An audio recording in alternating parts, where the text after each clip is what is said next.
Bismillahirrahmanirrahim.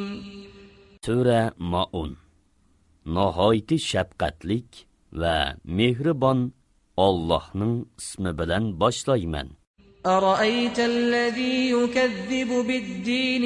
Dinni inkor qilgan odamni ko'rdingmi? Zalikallazi yad'u'ul yatim.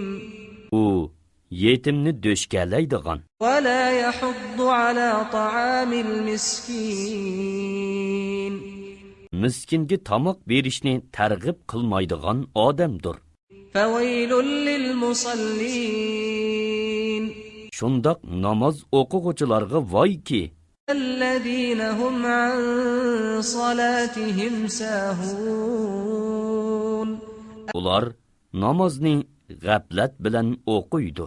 allazina hum yura'un. Namozni riyo bilan o'qiydi. yamna'un al-ma'un. Ular qo'lqi bermaydi.